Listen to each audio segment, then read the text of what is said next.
Chers frères et sœurs, amis de la parole de Dieu, vous qui avez choisi de consacrer votre temps à l'étude de cette parole, je vous salue au nom de Jésus. Je remercie Dieu qui retient encore les vents pour qu'il y ait sécurité permettant l'avancement de sa parole. Les signes des temps nous montrent qu'il ne reste que très peu de temps. C'est par sa grâce que nous pouvons profiter de ce petit moment qui nous reste. Que notre Dieu soit grandement loué. Nous allons passer en revue les conséquences inévitables de l'abrogation du 4e commandement de Dieu qui n'est autre que le sabbat. Avant que nous n'avancions dans la parole, je vous demande de vous humilier, de me joindre dans la prière. Notre Dieu miséricordieux et riche en bonté, Père céleste, tu es saint.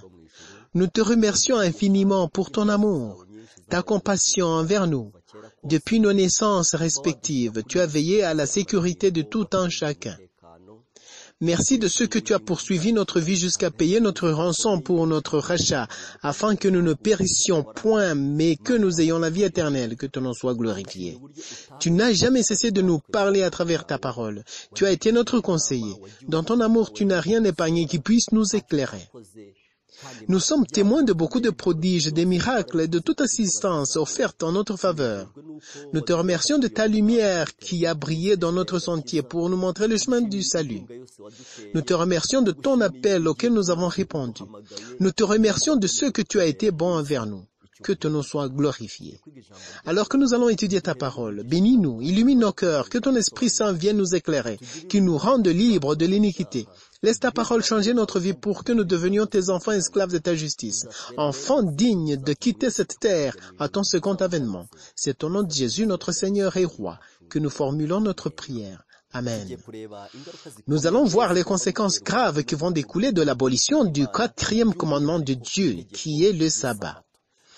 Dans nos leçons précédentes, nous avons vu qu'il y a une grande corrélation entre les calamités qui ravagent la planète Terre et l'offense à la loi de Dieu. Nous avons vu que le nombre de calamités qui augmente rapidement aujourd'hui est une conséquence de s'éloigner des principes établis par Dieu.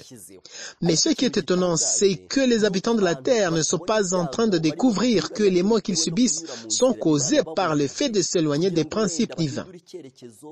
Ceci devrait les inciter plutôt à corriger leurs erreurs et rebourser chemin pour suivre la volonté de Dieu. La parole de Dieu nous révèle qu'au lieu de corriger les erreurs, les gens continueront à emprunter le chemin de la mauvaise voie, la voie qui mène à la destruction, jusqu'à éliminer le commandement de Dieu qui contient son sceau. C'est vraiment étonnant. La logique serait de découvrir ce qui est à la base de ces troubles et d'en éviter la cause. Mais la parole de Dieu nous dit que les gens s'éloigneront de Dieu jusqu'au point d'annuler expressément le commandement de Dieu qui contient son sceau. Cette désobéissance sera comme celle du peuple d'Israël pendant le règne de Jéroboam, tel que la Bible décrit en 1 Roi chapitre 16 versets 30 et 31. Il est écrit: Akab, fils d'Omri, fit ce qui est mal aux yeux de l'Éternel, plus que tout ce qui était avant lui.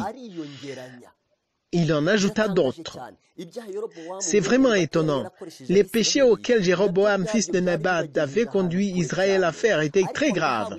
Mais Akab réalisa que ça ne suffisait pas, jusqu'à ce qu'il en ajoutât d'autres péchés, ainsi agressant le Créateur par l'action de faire ce que Dieu avait défendu. Ceci va se reproduire dans nos jours. Il est vrai que nous portons le joug de la désobéissance à la loi de Dieu. Et la parole de Dieu ne nous garantit pas un changement du chemin de la part des habitants de la terre d'aujourd'hui.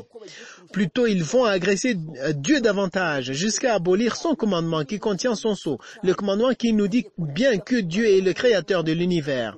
Le commandement qui nous dit que Dieu est le Rédempteur. Ésaïe chapitre 8 verset 16 nous rappelle que le décalogue, c'est-à-dire les 10 commandements, trouvent leur valeur grâce à la présence du 4e commandement qui nous instruit à propos de la sanctification du sabbat. Il est écrit ce qui suit. Enveloppe cet oracle, scelle cette révélation parmi les disciples. Ce qui va se passer de nos jours ressemble exactement à ce qui s'est passé au règne d'Akab, le roi qui s'est dit que les péchés d'Israël, tels que causés par Jéroboam, ne suffisaient pas, et il en amplifia l'ampleur par son mariage à une étrangère, ce qui induisit Israël à être frappé par une punition de Dieu, la punition qui consistait à une famine qui a duré 3 ans et demi. La même situation s'est reproduite pendant le règne du roi Belchazzar, roi babylonien. Son père Nebuchadnezzar avait commis beaucoup de péchés. Il s'était rendu à Jérusalem et où il avait pillé les vases d'or et d'argent et de la maison de Dieu. Et son fils se rendit compte que cela ne suffisait pas. Au péché commis par son père, il en ajouta beaucoup d'autres. Il prit ces vases de la maison de Dieu pour les utiliser lui et ses concubines, comme nous lisons cela en Daniel chapitre 5. Du verset 2 au verset 4, la Bible nous dit qu'au moment où ils s'étaient enivrés, ils prirent les vases pour les utiliser. Dieu n'a pas gardé silence. Leurs yeux ont vu une main qui gravait une écriture sur le mur, avec un message précis que son règne avait touché sa fin. Quelles sont les conséquences qui vont découler du rejet de la loi de Dieu, soit du côté de ceux qui obéissent à la loi de Dieu, soit du côté de ceux qui abolissent la loi de Dieu? Nous allons lire en Apocalypse chapitre 13 versets 16 et 17. Prenons un moment pour insister sur ces deux versets. Nous allons y voir les conséquences, surtout sur ceux qui obéissent au 4e commandement de Dieu qui nous parle de la sanctification du sabbat. Nous allons alluder aussi de ce qui se passera à ceux qui l'aboliront au moment où ils le feront, pensant que ceci va accroître leur dignité. Pourtant, la réalité est que ceci ne sera que le contraire. Lisons ce verset en Apocalypse, chapitre 13, versets 16 et 17. « Et elle fit que tous, petits et grands, riches et pauvres, libres et esclaves, reçussent une marque sur leur main droite ou sur leur front, et que personne ne put acheter ni vendre sans avoir la marque, le nom de la bête ou le nombre de son nom. »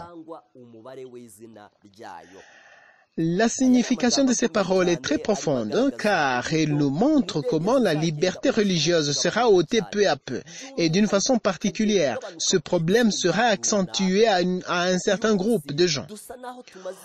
Aujourd'hui, tous les habitants de la Terre sont en train de subir un problème commun. Mais la parole de Dieu nous révèle qu'il y aura un problème qui sera particulier à un certain groupe de gens. Il ne sera pas permis à ce groupe de gens d'acheter ni vendre, à moins qu'ils n'acceptent la marque de la bête, ou le nom de la bête, ou le nombre de son nom. Aujourd'hui, les conséquences de la transgression de la loi de Dieu arrivent à tout le monde, mais le problème va rester uniquement sur un groupe particulier. Le monde prendra des mesures très sévères. Les droits de ces gens leur seront déniés. Comme nous l'avons vu dernièrement, le monde va publiquement renier le sabbat en faveur du dimanche, sachant que Dieu va leur bénir, qu'il va arrêter leur malheur. Comme nous lisons cela dans le livre intitulé « La tragédie des siècles » à la page 414 et 415, ceci n'apportera point de sécurité comme ils le pensent. Au contraire, ceci causera plus de malheur. Réfléchissons un peu sur ceci. Il y a une puissance, chers amis, une puissance qui fait que tout le monde, ces mots, tout le monde, désigne que nul ne pourra échapper. Des hautes personnalités, les riches, les pauvres, libres, esclaves, tout le monde reçut la marque sur le front ou sur la main droite, afin qu'ils puissent acheter ou vendre. Si quelqu'un n'a pas cette marque, il ne lui sera pas permis de faire les affaires, d'acheter ou de vendre. Et cette marque, c'est bien précis, il s'agit de la marque de la bête, la marque de la désobéissance à Dieu. Le fait de recevoir la marque de la bête a une relation étroite avec la transgression de la loi de Dieu, le 4e commandement en faveur du dimanche. Comprenez bien ceci, la bête veut que tout le monde reçoive la marque, et vous devrez recevoir cette marque de la bête, ou bien le signe de Dieu. Or, le sabbat est le signe de Dieu, comme nous le trouvons en divers versets, tels que Ézéchiel chapitre 20, verset 12, Ézéchiel chapitre 20, verset 20. Tous ces versets nous confirment que le signe de Dieu est le sabbat, alors que la marque de la bête est le dimanche. Ici, nous allons nous poser cette question. C'est quelle bête qui a cette marque? Lisons le passage qui se trouve dans le livre intitulé « La tragédie des siècles » à la page 390. Nous y trouvons l'identification de cette bête. On va nous expliquer également sa marque. La bête a 2 cornes. Rappelons-nous que nous sommes en train de voir la marque de la bête. Fit que tous, petits et grands, riches et pauvres, libres et esclaves, reçussent la marque sur leur main droite. Ici, c'est bien écrit que cette bête à 2 cornes impose tout le monde, petits et grands, riches et pauvres, libres et esclaves, recevoir la marque sur la main droite ou sur le front, afin que personne ne puisse acheter à moins qu'il ait cette marque, ou le nom de la bête, ou le nombre de son nom. Il doit remplir au moins une de ces 3 conditions. Or, la proclamation du 3e ange est celle-ci. Si quelqu'un adore, qu'est-ce que cela signifie? Il paraîtra à beaucoup de gens que recevoir la marque de la bête leur donnera le privilège d'avoir quelques droits déniés à ceux qui ne l'auront pas reçu. Beaucoup de gens la recevront, grands et petits, esclaves ou libres. Tous feront face à cette imposition. Il leur sera expliqué que la réception de cette marque ouvre la porte aux privilèges de diverses manières. Au moment où ceux qui ne l'auront pas reçu ne pourront pas jouir de leurs droits, les portes leur seront fermées. Pour que personne ne puisse acheter ni vendre sans avoir la marque, le nom de la bête ou le nombre de son nom. La proclamation du 3e ange est celle-ci. Si quelqu'un adore la bête et son image et reçoit une marque sur son front ou sur la main, il boira lui aussi du vent de la fureur de Dieu. La bête mentionnée dans ce message, la bête qui impose l'adoration aux habitants de la terre, c'est la première bête semblable à un léopard mentionnée en Apocalypse chapitre 13, c'est-à-dire la papauté. Quant à l'image de la bête, elle représente le protestantisme apostat qui s'unira avec le pouvoir civil afin de déposer ses dogmes. Il reste à définir la marque de la bête. Chers frères et sœurs, je voudrais vous dire que ce sera un moment très difficile. Ici, il s'agit d'une prophétie dont les préparations ont déjà atteint leur phase mature et dont l'accomplissement est tellement imminent que vous ne l'imaginez. Nous avons vu que les calamités présentes aujourd'hui seront la cause incontournable de l'imposition de la loi du dimanche. Nous avons vu également qu'ils imposeront le dimanche, pensant trouver un remède aux calamités qui troublent les habitants de la terre. Mais il y aura un groupe de gens qui n'accepteront pas d'obéir à ce nouvel ordre. C'est pourquoi, au bout du compte, l'imposition s'ensuivra, jusqu'à l'heure de nier la liberté et les droits d'acheter ou de vendre. Frères et sœurs, dans toute humilité, je vous exhorte à vous rapprocher de Dieu plus que jamais. Demande-le de te rendre capable de choisir son côté. Mon message pour vous est que l'accomplissement de cette prophétie est trop imminent. Toutes les préparations sont déjà faites. Nous faisons face au moment tellement difficile qu'on nous déniera le droit d'acheter et de vendre. Or, aujourd'hui, la vie quotidienne est centrée sur l'achat et la vente. Presque tout le monde trouve à manger et à se vêtir, ainsi que d'autres besoins de la vie quotidienne grâce à la fréquentation du marché. Malheureusement, beaucoup de ceux qui ont lu la vérité ne pourront pas résister, car cette tentation touchera une partie sensible de la vie. Beaucoup de gens rebourseront chemin et céderont à la tentation, ainsi tombant dans le piège du diable. Ainsi s'accomplira ce qui est écrit dans les livres premiers écrits, que dans ces jours-là, le nombre des fidèles sera considérablement réduit. Les gens oseront prononcer les mots disant « Père Céleste, ce n'est pas parce que nous ne t'aimons pas, c'est plutôt parce que nous n'y pouvons rien. Le chemin que tu nous demandes de franchir n'est pas praticable. » Chers amis, le chemin vers la vie éternelle n'est pas facile. Dieu nous demande de témoigner à tout le monde que notre choix n'a pas été le fruit du hasard. Nous devons manifester que nous aimons Dieu plus que toute autre chose. Nous devons arriver au niveau de choisir la mort au lieu de renier notre foi.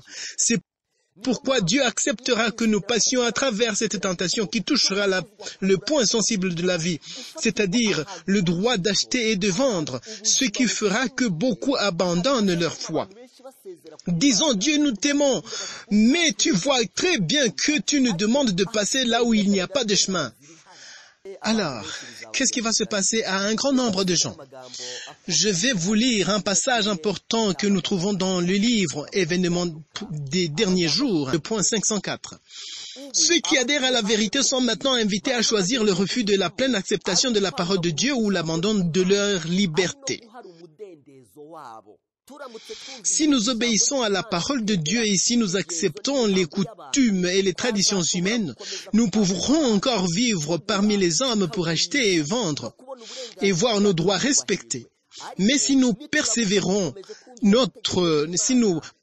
notre loyauté envers le Seigneur, ce sera peut-être au prix de nos droits humains. Car les ennemis de la loi de Dieu sont lignés pour écraser le jugement indépendant en matière de la foi religieuse et pour contrôler les consciences. Ces mots sont très profonds. Les justes sont appelés à choisir entre l'abandon de la parole de Dieu et l'abandon de leur liberté. C'est pour cette raison que beaucoup vont dire « Mon Dieu, je suis désolé, je fais face à une situation où la vie est seulement possible si j'ai le droit d'acheter et de vendre. » Tu sais que je t'aime, mais ton chemin et ta loi me paraissent presque impossibles. Je suis vraiment désolé. Pourtant, Dieu accepte que son peuple passe à travers de tels moments afin que ce peuple ait une opportunité de témoigner son amour. Pour que s'accomplissent les mots que Jésus a dit, « Sois fidèle jusqu'à la mort, et je te donnerai la couronne de vie. » Oh, combien Dieu veut que nous donnions témoignage de notre amour envers lui. Oh, combien il veut tester la foi que nous avons en lui, jusqu'à accepter que nous perdions nos droits, voire les droits qui régissent notre vie quotidienne. Même si Dieu observe clairement cette tentation à son peuple, il ne réagit pas rapidement car il veut que notre foi soit testée. Malheureusement, un grand nombre de croyants diront à Dieu, « Nous t'aimons, mais le chemin à parcourir est trop difficile pour nous. Une semaine seulement dans ta voie nous suffit pour faire face à la mort. Tu nous demandes de te suivre. Malheureusement, nous n'en sommes pas capables parce que ça nous demande de perdre la vie. »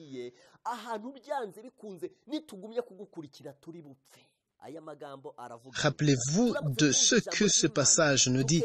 Si nous obéissons à la parole de Dieu et si nous acceptons les coutumes et les traditions humaines, nous pouvons encore vivre parmi les hommes pour acheter et pour vendre et voir nos droits respectés.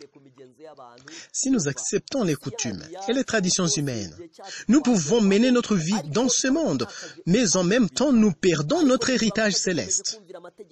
Car si nous tenons à obéir à la loi de Dieu, cela nous fera perdre nos droits, jusqu'à ce que nous ne pourrons plus ni acheter ni vendre. Un point très sensible de la vie, comme une partie du corps très mortelle, n'est-ce pas? C'est pourquoi Dieu, dans sa parole, il nous parle de grandes choses. La bonne nouvelle est que la voie que nous devons franchir, Jésus a été le premier. En Matthieu chapitre 4 et Luc chapitre 4, la Bible nous parle des tentations de Jésus parmi lesquelles nous trouvons la tentation de la faim. Le diable s'approcha de lui et lui dit d'ordonner que les pierres deviennent des pains. Dans cette tentation, Jésus veut nous donner un enseignement qui consiste à persévérer dans la foi, même si nous faisons face à une terrible faim paraissant irrésistible, à rester fidèles à Dieu sans relâche. Il y a un message très fort à propos de la tentation que Jésus a subie. Même si le diable multipliait son courroux, il s'est rattaché au trône de Dieu sans relâche, raison pour laquelle il en est sorti vainqueur. Trouvons cela dans le livre Message choisi, volume 1, chapitre 39, qui a comme titre « Première tentation du Christ ». Nous lisons ceci. Le visage émancié par la suite de ce long jeûne, il éprouvait une faim terrible. Vraiment son visage était défiguré et son aspect différait de celui des fils de l'homme. Le Rédempteur, qui réunissait en lui-même l'humain et le divin, prit la place d'Adam et supporta un jeûne de près de 6 semaines. Ce long jeûne en dit long sur l'étendue de la puissance corruptrice que l'appétit perverti exerce sur la famille humaine. Quand Jésus était seul dans le désert, il passait des moments difficiles en face d'une faim terrible et la tentation du diable qui lui demandait de changer des pierres en pain. Qu'est-ce que cela veut vous signaler? C'est qu'en fait, aucune tentation qui puisse nous arriver sans que Jésus ne l'ait expérimentée. Et à chaque tentation, il a été notre exemple en ce qui concerne la persévérance et l'attitude d'apprendre. La tentation de la faim reviendra sûrement. Et après avoir approuvé notre persévérance, Dieu apportera son secours. Mais avant cela, nous allons faire face aux moments très difficiles, comme nous le lisons en Apocalypse chapitre 13. Nous y trouvons une demande impérative imposée au monde entier, que personne ne puisse acheter ou vendre, à moins d'être dans les conditions acceptées. Or, la vie de l'humanité dans ce monde est basée sur l'achat et la vente. C'est pourquoi le diable va cibler cette condition de vie pour tenter le peuple de Dieu, car il sait que c'est une partie sensible de la vie. Dans sa méchanceté, il se dira, « Je vais serrer leurs conditions de vie. Ils viendront à moi, quoi qu'il en soit. » C'est pourquoi, frères et sœurs, lorsque la bête retiendra le droit d'acheter et de vendre à un certain groupe de gens, le diable sera sûr de sa victoire sur un grand nombre, et il saura que ses efforts y fournis vont porter de succès, car, en retour, ces gens fourniront leurs efforts venant à lui à la recherche de l'allègement du fardeau qu'il porte. Car ce n'est pas beaucoup de gens qui peuvent accepter de rester dans leur maison jusqu'à l'agonie à cause de la faim, au moment où ils n'en sont pas conditionnés par la guerre ou autre forme d'insécurité. En d'autres termes, celle-ci sera une tentation terrible aux chrétiens. C'est une tentation qui viendra vers la fin du voyage, où Dieu montrera à tous les habitants de la terre que ces gens l'aiment plus qu'ils s'aiment eux-mêmes, qu'ils restent fidèles jusqu'à accepter la mort au lieu de trahir le Dieu qu'ils aiment. Jésus-Christ a été notre exemple. Il paraissait à lui que s'il ne changeait pas de pierre en pain, il allait mourir. Mais il a accepté de mourir de faim pour suivre la volonté de Dieu. Nous devons également témoigner au monde entier notre amour envers Dieu et montrer le haut standard de foi et de fidélité. Les mots que je vous ai lus ici sont ceux-ci. L'humanité du Christ descendit jusqu'au plus profond de la misère humaine, et il s'identifia avec les faiblesses et les nécessités de l'homme déchu, tandis que sa nature divine saisissait l'Éternel. Frères et sœurs, l'humanité de Jésus a atteint le plus profond de la douleur humaine. Il a terriblement souffert de faim, au-delà de notre imagination, au point d'enseigne qu'il chancelait à chaque pas qu'il faisait. À la page 268, il est écrit, « Le Christ savait que son Père lui procurerait de la nourriture au moment qui lui conviendrait. Dans l'épreuve la plus sévère, tenaillé outre mesure par la faim. Il ne voulut pas amoindrir la plus petite parcelle prématurément, l'épreuve à laquelle il était soumis en exerçant son pouvoir divin. La faim lui infligeait une souffrance extrême, mes chers amis. C'est une tentation que nous aussi nous devons subir lorsque tout droit nous sera dénié, quand nous ne serons plus autorisés ni à acheter ni à vendre. Cela à cause de l'obéissance à la loi de Dieu. C'est un outil que le diable utilisera pour nous faire changer la décision, pour que nous puissions adhérer au système et à la politique que le monde aura déjà établi. Hélas, un grand nombre de fidèles diront à Dieu, « Nous sommes désolés, nous ne pouvons pas faire autrement. Le système du monde nous a touchés à une partie sensible de la vie. Le chemin nous est vraiment pas clair. Nous n'avons qu'à faire ce que le système nous demande de faire pour que l'on nous autorise à acheter et à vendre. » Frères et sœurs, je voudrais te demander humblement de prendre un moment et d'y penser profondément. Le diable a un plan terrible envers nous. Un plan selon lequel beaucoup renieront leur foi. Un plan selon lequel les chrétiens demanderont pardon à la bête. Je vous exhorte, frères et sœurs, à chercher la face de Dieu. Frères et sœurs, ceci n'est pas une fiction qui ne sera pas réalisée. Quand nous lisons la tragédie des siècles au chapitre 39, intitulé « Le temps de détresse de Jacob », à la page 549, il est écrit « Le temps de la détresse qui est devant nous nous exige une foi capable de supporter la fatigue, le délai et la faim. Une foi qui ne faiblira pas sous l'épreuve. » Vous est-il arrivé de vous demander pourquoi nous avons besoin d'une foi jusqu'à endurer la tentation de la faim? La réponse est simple. Nous ferons face à une tentation d'une faim terrible. Quant à Jésus, il savait très bien qu'au moment opportun, Dieu pourvoirait aux besoins qu'il avait à la fin donc. Mais il n'a pas eu donc de quoi manger dans l'immédiat. C'est au moment opportun que Dieu a intervenu. Dans le livre Message choisi, on nous dit très clairement comment cette intervention nous sera accordée aussi. Mais d'abord, notre foi sera rigoureusement testée. À la page 278, dans ce livre, Jésus a eu de quoi manger. Nous lisons ce qui suit. La lutte laisse le Christ épuisé et défaillant. Il s'écroula sur le sol comme mort. Des anges célestes qui s'étaient prosternés devant lui dans les parvis royaux et qui avaient suivi des yeux avec un intérêt intense et avec anxiété le chef aimé et avaient assisté avec étonnement à la lutte terrible soutenue contre Satan, s'approchèrent alors pour le servir. Ils lui préparèrent des aliments et le réconfortèrent. Il en avait besoin et étant comme mort. Je prie que votre pensée puisse capter la situation de Jésus en ce moment-là. Il tomba par terre, évanoui, mais il resta toujours sans tâche. Au moment propice, après l'avoir emporté sur le diable, les anges sont venus et ont préparé de quoi manger. Dieu a prévu nous donner ce privilège également. Un moment favorable nous arrivera. Dans le livre Premiers Écrits, à la page 56, nous lisons ceci. Le Seigneur m'a montré maintes fois qu'il est contraire à la Bible de faire des provisions pour subvenir à nos besoins temporaires pendant le temps de trouble.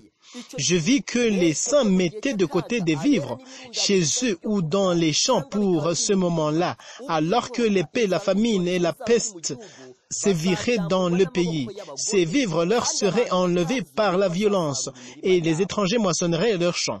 C'est alors qu'il faudra mettre toute notre confiance en Dieu. Il nous soutiendra. Je vis que notre pain et notre eau nous seraient assurés, que nous ne manquerions de rien et nous ne souffririons pas de faim, car Dieu peut dresser pour nous une table dans le désert. Jésus savait que son Père lui donnerait à manger au moment opportun. C'est pourquoi quand le Christ descendit jusqu'au plus profond de la souffrance, quand il souffrait extrêmement de la faim, il n'a pas opéré un miracle pour se secourir. Plutôt, il a toujours saisi très fort le trône de son Père, sans relâche, jusqu'à ce qu'il tomba évanoui comme mort. Dans sa miséricorde, Dieu approuva sa patience, sa sainteté, et il envoya les pour le servir. Vous savez quoi? Dieu est capable de nous préparer la nourriture dans le désert. C'est pourquoi l'esprit de prophétie nous dit ce qui suit. Si c'était nécessaire, il enverrait des corbeaux pour nous nourrir, comme autrefois pour Élie, où il ferait pleuvoir de la manne du ciel, comme pour les Israélites au désert. Mais nous devons prouver que nous sommes capables de sortir victorieusement de la tentation. Le moment du déni du droit d'achat et de vente, à moins d'avoir la marque de la bête, son nom ou le nombre de son nom. Cette période doit durer un certain temps pour deux objectifs. Le premier objectif sera de donner l'opportunité au peuple de Dieu de témoigner son amour envers Dieu et de montrer sa fermeté. Le deuxième objectif sera celui de laisser ceux qui relâchent succomber afin que personne ne soit confus à cause de leur destruction. Sinon, on se poserait la question de savoir pourquoi ceux-là sont détruits alors qu'ils paraissaient suivre la voie de Dieu. Dieu acceptera que l'ordre de ne acheter ni vendre menace le peuple de Dieu pendant un certain temps. Ceci pour deux raisons. La première raison est que la foi du peuple de Dieu doit être manifestée au public afin que tout le monde puisse réaliser que ces gens aiment vraiment Dieu et qu'ils ont atteint un haut standard d'abandon de soi. C'est pour que tout le monde sache que ces gens ont opté pour suivre ce que Dieu lui-même a dit quand il disait « Sois fidèle jusqu'à la mort et moi je te donnerai la couronne de vie ». Dieu acceptera que cette tentation dure pendant une certaine période pour que son peuple montre qu'il accepterait de mourir au lieu de commettre un simple péché, petit soit-il. La deuxième chose importante pour cette période, c'est de permettre à certaines gens qui n'ont pas pris leur appel au sérieux de se mettre de côté par rapport au chemin qui mène à la vie éternelle. Je voudrais vous dire ceci. Pendant la période d'interdiction au peuple de Dieu, les planificateurs et les exécuteurs se féliciteront de ce qu'ils auront fait et ils seront avec certitude de l'emporter sur le peuple de Dieu. Ils se diront qu'ils viendront vers eux à la recherche de l'allègement du fardeau. Pourquoi? Parce qu'ils auront touché un point très sensible de la vie. Les gens confesseront les chants qu'ils auront chantés. Ils confesseront les prédications qu'ils auront prêchées. Les gens confesseront les paroles qu'ils auront prononcées. Quelquefois, nous tombons dans l'étonnement quand nous pensons que les protestants ne devraient pas changer de fondement de leur foi pour demander pardon auprès de la papauté. Mais je voudrais vous dire que toi qui n'arrives pas à comprendre le raisonnement du protestantisme, je voudrais te rappeler qu'avant de critiquer quelqu'un, il faut d'abord te mettre à sa place. Si tu n'es pas au courant de ce qui a causé les protestants à se prosterner devant Rome pour solliciter le pardon, ne prononce pas de simples critiques, car d'ici peu de jours, toi aussi tu peux faire de même et demander pardon. Car la vie rendue difficile par l'interdiction à l'achat et la vente, les gens devront demander pardon à la papauté. Ils confesseront les chants, les prédications et les paroles. Permettez que je vous dise ceci. Rome a sa façon de punir ceux qui se mettent à l'opposition. C'est pourquoi, le 30 octobre 2017, les protestants ont demandé pardon pour s'être moqués des pratiques de l'Église catholique romaine qui sont en contradiction avec la Bible, des indulgences y comprises.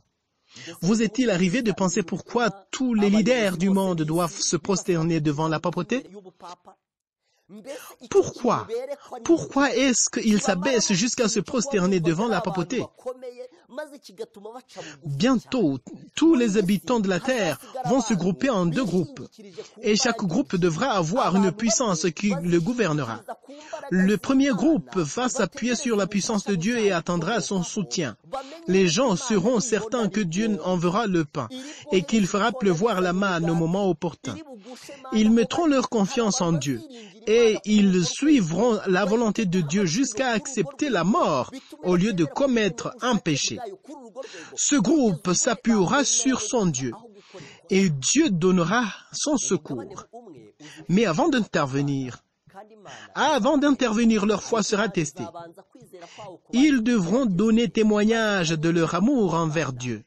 Et en conséquence, Dieu approuvera leur foi. La Bible nous dit en Jacques chapitre 1 verset 12, « Heureux l'homme qui supporte patiemment la tentation, car après avoir été éprouvé, il y a une condition avant de recevoir la couronne de vie. On doit être éprouvé. Dieu lui-même doit confirmer la victoire après la tentation. Il doit dire, j'approuve, je suis satisfait de la réussite à l'épreuve. Quand Jésus passait par cette épreuve, Dieu n'a offert aucune intervention jusqu'à ce qu'il atteigne la plus profonde de la souffrance à cause de la faim. Malgré cette souffrance, il n'a pas trahi son Père. Un groupe de gens s'appuiera sur son Dieu comme Jésus l'a fait. Quand Jésus fit face à cette tentation, il tomba évanoui comme mort. Les anges sont venus du ciel et l'ont servi et fortifié. Dieu nous garde cette promesse qu'au moment opportun, il enverra les corbeaux, où il fera tomber la manne à notre endroit après avoir approuvé que notre résistance à la tentation a été satisfaisante à ses yeux. C'est pourquoi tu dois chercher la grâce de Dieu aujourd'hui. Un groupe de gens s'appuiera sur son Dieu, alors que toute la population qui reste, tout le monde, attendra leur soutien sur une autre puissance qui est Rome. Ce grand groupe s'appuiera sur la papauté. Il n'y a pas d'autre puissance à part ces deux puissances que nous venons de voir. C'est pourquoi, frères et sœurs, je vous exhorte à vous unir à Dieu aujourd'hui. Et je prie que Dieu vous donne une meilleure compréhension. Aujourd'hui, ce règlement n'est pas encore en vigueur. Même si les conditions d'achat et de vente sont difficiles aujourd'hui, ce n'est pas ça encore le plein accomplissement de cette prophétie. Aujourd'hui, le problème est répandu généralement. Mais à la fin, il y aura un petit groupe qui n'acceptera pas le système du monde. Et ce groupe sera privé de tout droit qu'il avait. Enfin, il y aura deux groupes distincts.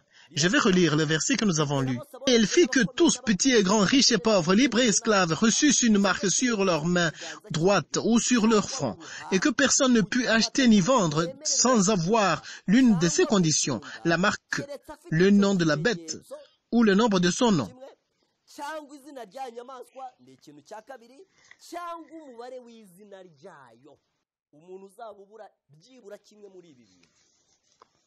Nous allons y aller petit à petit. Que signifie le nombre de son nom? Que signifie la bête, sa marque? Pour répondre à cette question, tu dois d'abord savoir ce que symbolise la bête. Comme nous l'avons lu dans la tragédie des siècles à la page 390, la bête symbolise la papauté. En d'autres termes, la personne autorisée qui porte son nom, c'est un catholique, car il porte ce nom. Mais les planificateurs, les agents du mal se sont assis et ont pris un moment pour réfléchir. Pourquoi? Il y a un autre grand nombre de gens qui ne sont pas les catholiques. Donc il faut les mettre dans des conditions qui les permettent d'adhérer au groupe. Ils ne portent pas le nom de la bête, mais ils ont la marque. La première personne ayant droit, c'est un catholique. La deuxième personne ayant droit ne porte pas le nom de la bête, mais elle a sa marque. Or, la marque de la bête est le dimanche, car cette marque est à l'opposition du signe de Dieu, qui est le sabbat. Dans le catéchisme catholique, il est bien écrit que autrefois le jour de Dieu était le sabbat. L'Église catholique s'est fixé un autre jour qui est le dimanche. Ça, c'est sa propre marque. Mais il y a un autre groupe de gens qui prient et ils ne sont pas les catholiques, mais ils ont la marque. Ce sont les gens qui prient au premier jour de la semaine, qui est le dimanche. Ils seront autorisés aussi. Ceci est bien ordonné. Ils ont une chose commune à eux. Tu ne peux pas découvrir facilement la grandeur de la relation et du nœud qui les lie. Quelquefois, tu peux penser que vous êtes dans les mêmes catégories. Pourtant, eux, ils comprennent bien le nœud qui les lie. Ils savent bien comment garder leur interaction active. Ceux qui ont le nom de la bête ont leur plein droit d'achat et de vente. Ce sont les catholiques. Il y a un autre groupe de gens qui ils ne sont pas les catholiques, mais ils ont leur marque. Ce sont tous les protestants qui prient au premier jour de la semaine, qui est le dimanche. Ils ont la marque de la bête. C'est le jour des catholiques. Le dimanche est la marque propre aux catholiques et non des protestants.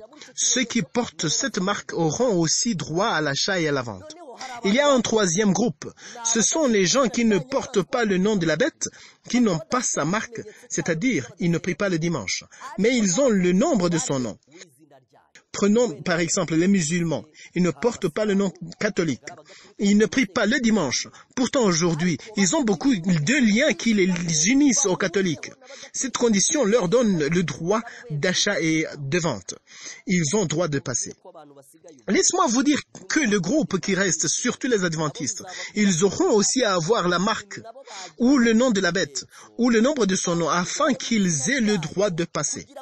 C'est pourquoi beaucoup d'entre eux trahiront leur foi et diront « Nous sommes désolés, cher Dieu, nous sommes coincés, nous nous trouvons dans des conditions très difficiles. Le chemin que tu nous demandes de franchir est invisible. Nous t'aimons, mais vraiment, nous sommes vraiment désolés. Nous optons pour adhérer à la politique qui gouverne le monde aujourd'hui. » Il paraît très difficile de prouver la résistance au moment où l'ennemi a ciblé une partie mortelle du corps. Je vous dis franchement, beaucoup de personnes vont s'excuser d'ici peu de jours. Ils confesseront et se repentiront de leur ancienne foi. Quand Ellen White eut une vision concernant la loi du dimanche à la fin du crible, elle a été angoissée de ce que le nombre du reste était tellement réduit qu'elle s'est posé la question de savoir ce qui s'était passé, à ce qui était à la base d'un tel crible. Et elle a dit, où sont les membres du reste? La réponse est simple. L'ennemi a ciblé une partie sensible de la vie. Pire encore, il a interdit aux gens de jouir de leur droit de chercher à manger. C'est une question de vie ou de mort. Chers amis, permettez-moi de vous poser la question. En fait, Dieu nous exhorte à user notre intelligence. La question est celle-ci. Combien de personnes qui peuvent rester tranquilles dans leur domicile et perdurer paisiblement dans leur maison en attendant une mort imminente comme résultat de leur propre choix, sans pression extérieure, soit une guerre ou autre forme d'insécurité? Combien de parents capables de résister quand ils voient leurs enfants être sur le point d'expirer? Ceci car vous n'avez pas le droit d'acheter et de vendre. Peut-être les célibataires pourraient résister. Mais c'est combien qui pourront résister? Il y aura un temps pour ces tests, de façon à montrer que ceux qui relâchent ont eu un temps suffisant à faire leur choix et que selon le temps que cette période a pris, ceux qui restent ne peuvent jamais se détourner de leur bonne voie. Notre simple constat est qu'aujourd'hui, la vie oblige tout le monde à fréquenter le marché. Ce qui est sûr, c'est que même ceux-là qui ne dépendent pas totalement du marché, au moins, ils ont le minimum à acheter. Une telle tentation basée sur l'achat et la vente, ne pensez-vous pas que cela éliminera un nombre énormément grand parmi ceux qui se disent être fidèles aujourd'hui? Une autre question, c'est combien de personnes qui accepteront de rendre leur dernier soupir dans leur maison à cause de la faim? Prends un petit moment pour y réfléchir, s'il te plaît. Peut-être les célibataires peuvent durer quelque temps, parce qu'ils n'ont pas de charge. Pense à un parent qui voit son enfant mourir à cause de la faim. C'est combien qui peuvent persévérer? C'est un test qui va trier le reste du peuple de Dieu jusqu'à ne rester qu'un très petit nombre. En définitive, le reste fera ce que les protestants ont fait. Les gens confesseront les chants qu'ils ont chantés. Ils se repentiront des paroles qu'ils ont prononcées contre Rome. Et Rome fera semblant de ne pas écouter leurs supplications comme sanction du temps qu'ils ont passé dans l'opposition. Je ne sais pas si vous arrivez à y songer, mais je voudrais que vous y preniez un moment pour y penser. Peut-être que cela vous laisserait à faire un autre pas d'aller vers Dieu dans le but de solliciter sa grâce. Il y aura une grande famine. Même si la faim semble être partout dans le monde, il y aura une autre famine particulière qui doit arriver seulement à un peuple particulier. Cette famine sera causée par l'interdiction à l'achat et à la vente. Le peuple ciblé n'aura de droit que lorsqu'il aura accepté de remplir l'une des conditions que nous venons de voir. Et toutes ces conditions convergent à une seule destination, qui est l'acceptation du faux jour de repos. Tu devras faire le choix de ce faux jour, ou bien tu le rejetteras pour obéir à Dieu. C'est ce que nous montre le verset d'Apocalypse 13. Elle fit que tous, petits et grands, riches et pauvres, libres et esclaves. Ce verset nous montre que c'est tout le monde qui est concerné sans exception aucune. La prophétie nous précise quelque chose. La bête fit que tout le monde, petits et grands, riches et pauvres, libres et esclaves, reçussent une marque sur leur main droite ou sur leur front, et que personne ne put acheter ni vendre sans avoir la marque. Première condition, le nom de la bête. Deuxième condition, ou le nombre de son nom. Troisième condition. Le manque de l'une de ces trois choses entraînera une perdition de tous ses droits. Question, qui ont le nom de la bête? Ce sont les catholiques. Qui ont la marque mais qui n'ont pas de nom? Ce sont les protestants apostats. Ils ne s'appellent pas les catholiques, mais ils ont leur marque. Et la marque des catholiques, c'est le dimanche. Qui ont le nombre de son nom? C'est toute la partie qui reste. Ce groupe va comprendre les musulmans et les adventistes qui vont trahir leur foi. Ce sont les autres personnes qui ne sont pas les catholiques, car ils ne portent pas de nom catholique. Ce ne sont pas les protestants car ils n'ont pas de marque de la bête, c'est-à-dire le dimanche comme jour de repos. Plutôt, ils vont se rapprocher des catholiques, des protestants par l'obéissance à la politique établie par la bête. Et ce sont ces relations-là qui sont appelées le nombre de la bête. C'est combien qui vont rester, chers amis? Par là, je comprends Apocalypse 13, verset 8. Tous les habitants de la terre l'adoreront. La question est celle-ci. Pour ceux qui adorent la bête, pourquoi la bête et non Dieu? Dieu pourtant, il dit, tu adoreras le Seigneur, ton Dieu, et tu le serviras lui seul. Pourquoi tous les habitants de la terre optent pour adorer la bête?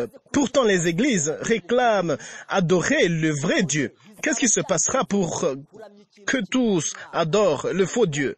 Pourquoi? Justement parce que la bête ciblera une partie sensible de la vie, la base de la vie quotidienne.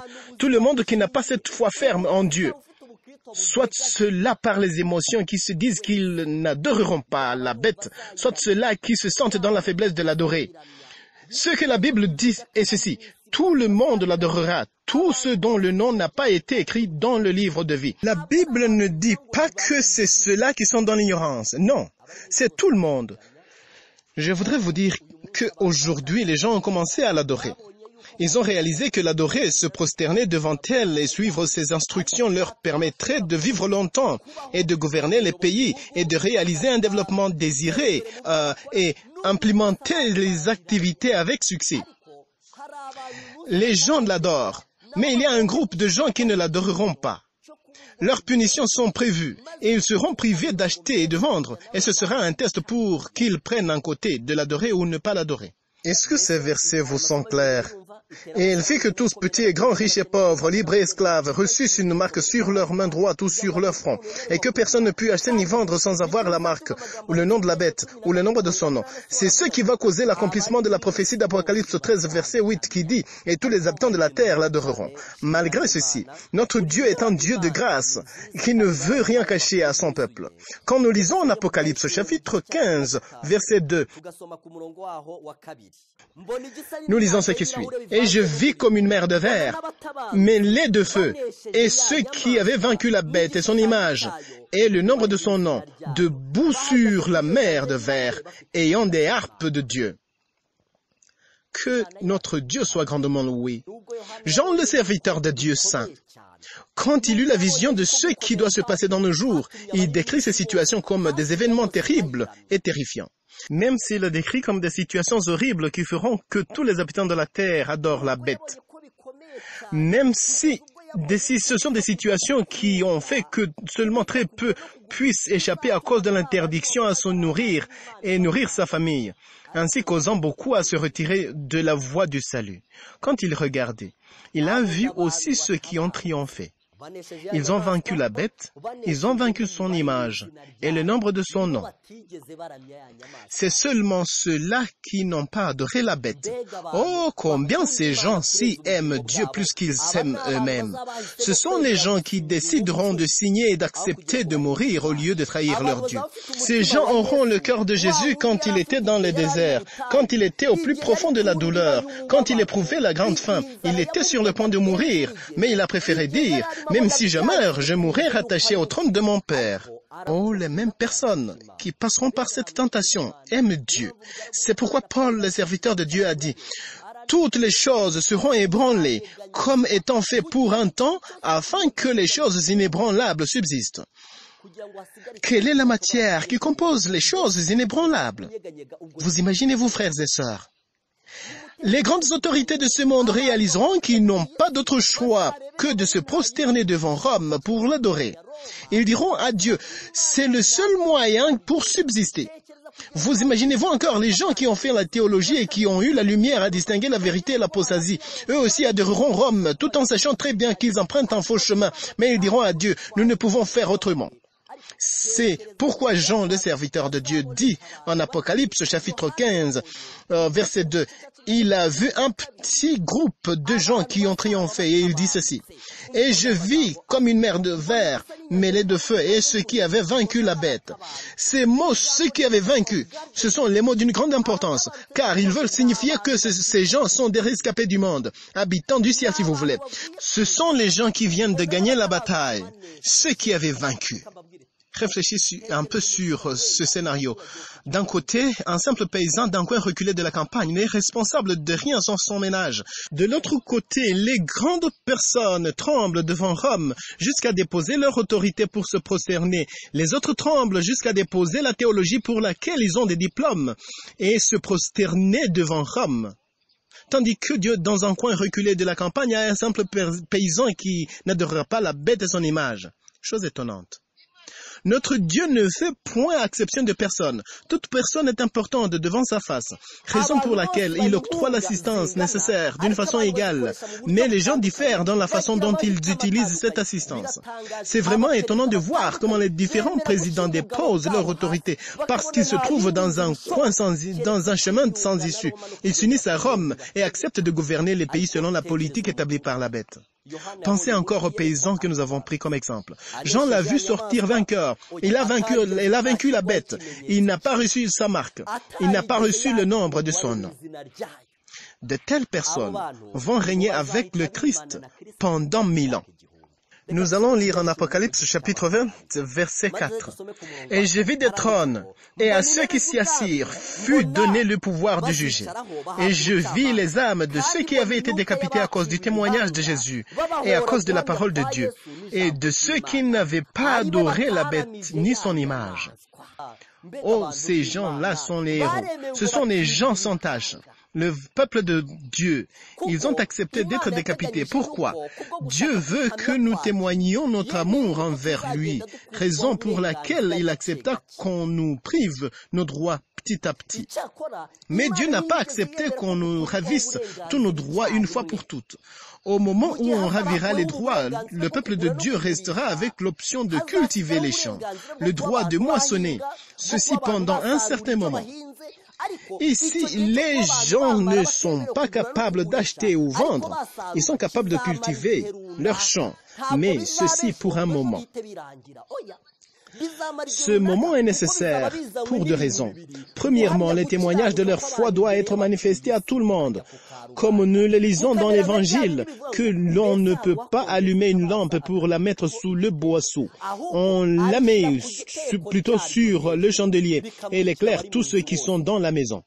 Dieu fera dans le but de laisser la sainteté de son peuple monter à un plus haut niveau pour que tout le monde soit témoin de leur foi. Dieu a bien dit, vous êtes une ville située sur une montagne.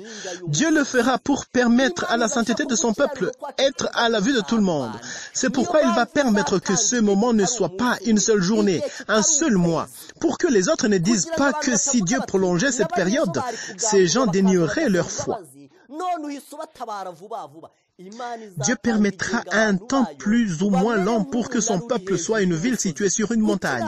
Leur fidélité doit être vue par les habitants de la terre pour qu'ils soient comme une lampe placée au sommet de la montagne. Dieu permettra une certaine période après la loi du dimanche. Les gens n'auront pas leurs droits parce qu'ils n'obéissent pas à cette loi humaine. Et cette période déterminera réellement ceux qui sont les enfants de Dieu. Mais encore, la deuxième raison pour cette période est nécessaire pour montrer que seul ce qui est inébranlable puisse subsister. C'est pour que tous ceux-là qui ne sont pas fermes, ceux-là qui prêtent confusion, aillent demander pardon à la bête. Au premier jour, ils auront dans leur pensée que Jésus apportera son secours. Mais ils seront dessus car il ne viendra pas ce jour-là. Ils attendront le deuxième jour. Et en même temps, l'enfant est à l'agonie. Et c'est pourquoi ils vont dire, « Cher Dieu, tu sais que nous t'aimons, mais nous n'avons pas d'autre choix. » Ils diront, « Le chemin où tu nous demandes de passer n'a pas d'issue. Nous ne pouvons pas survivre. »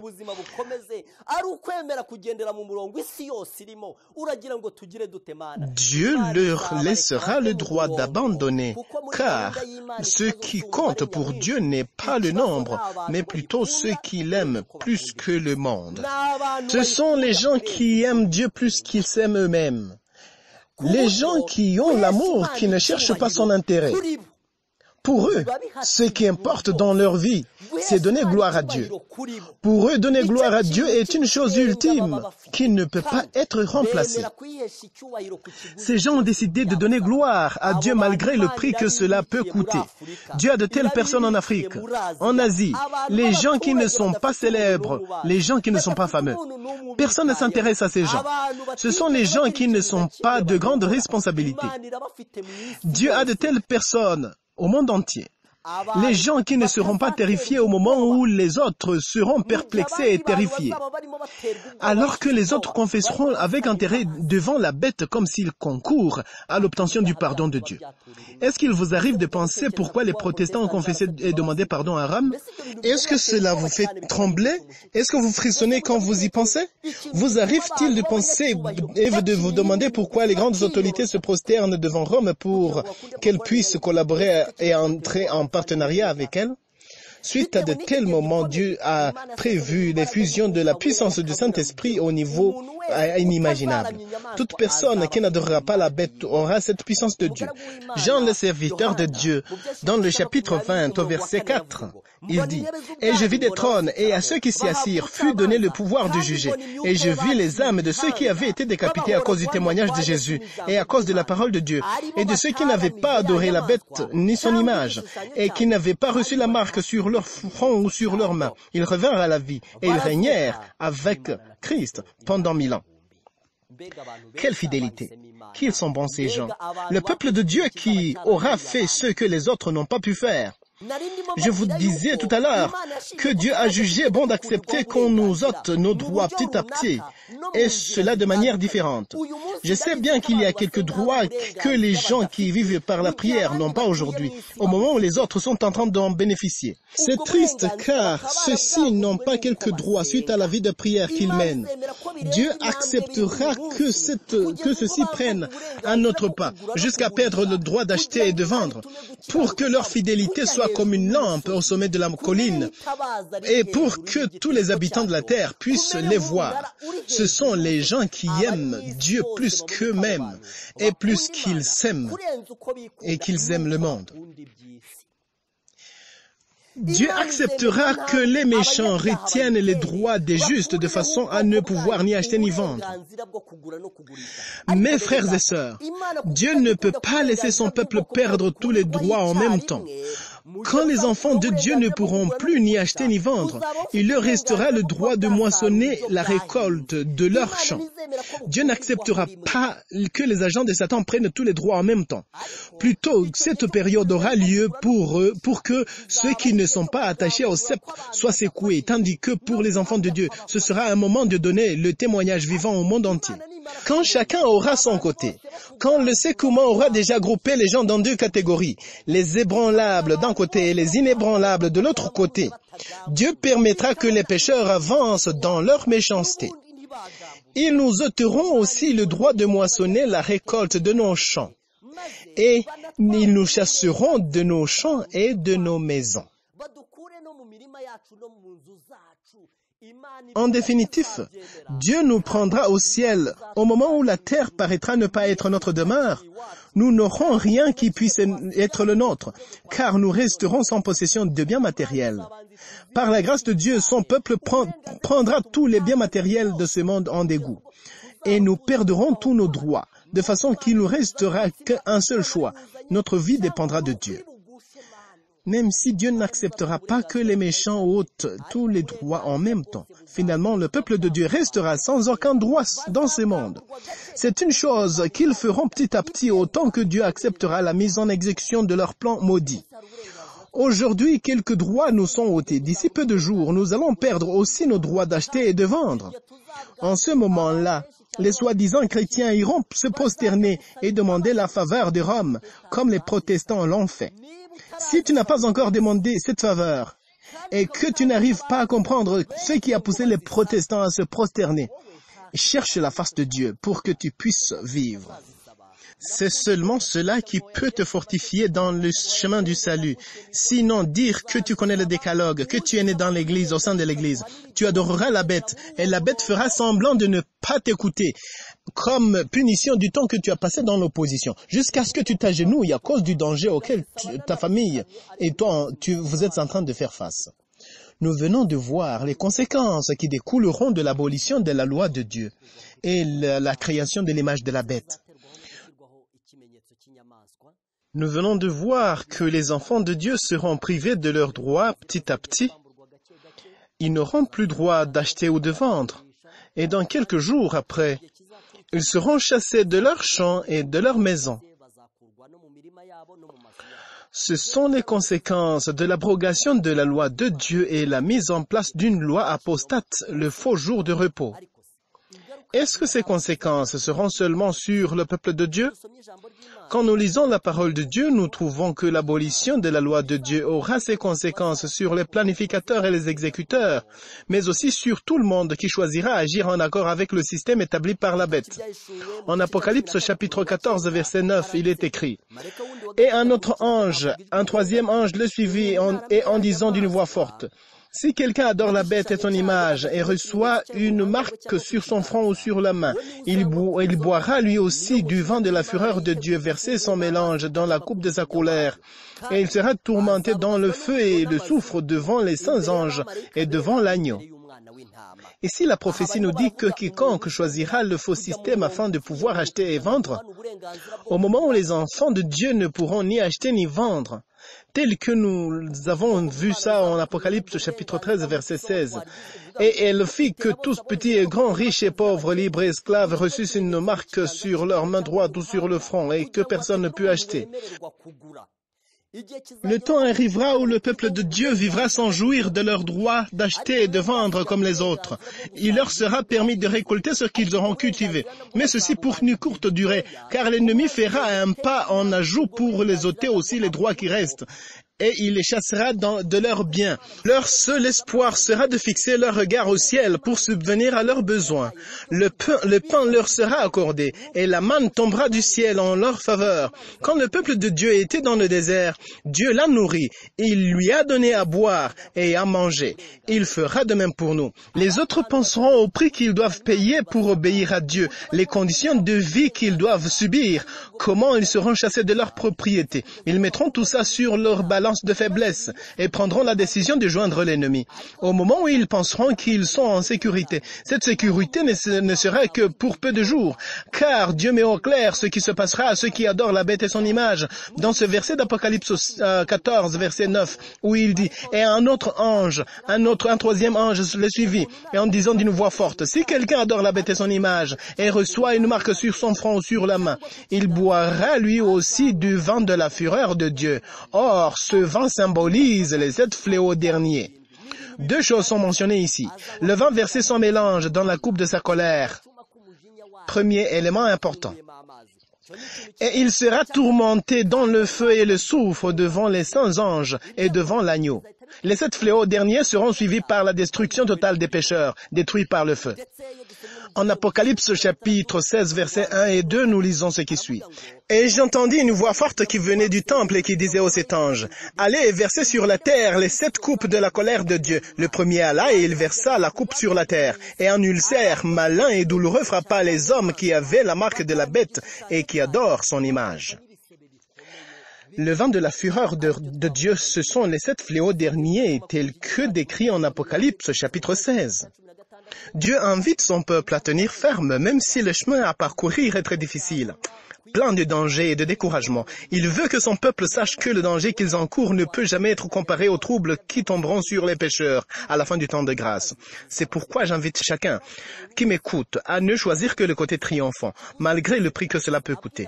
Un jour, Jésus a dit à son auditoire, « Et si ton œil est pour toi une occasion de chute, arrache-le et jette-le loin de toi. Mieux vaut pour toi entrer dans la vie, n'ayant qu'un œil, que d'avouer. Même s'il t'arrive que ta fidélité te demande d'arracher ton œil, accepte-le joyeusement, car ceci est très simple comparé aux 7 fléaux derniers qui seront versés sur les ennemis de Dieu. » Cher ami, je t'invite à faire un bon choix alors qu'il est possible.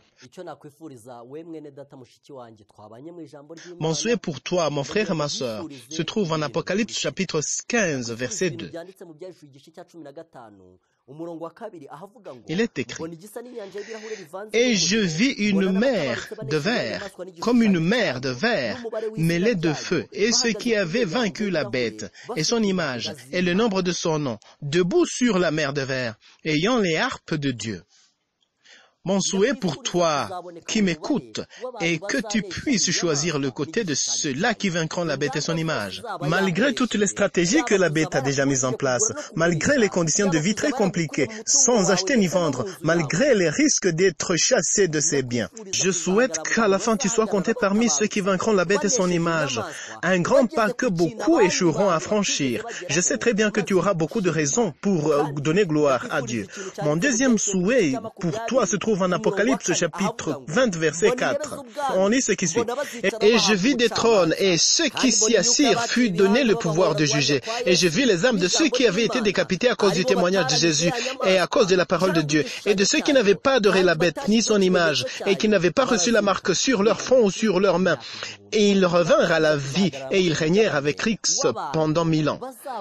Mon souhait est que tu sois compté parmi ces vainqueurs, les gens qui régneront avec Christ pendant 1000 ans.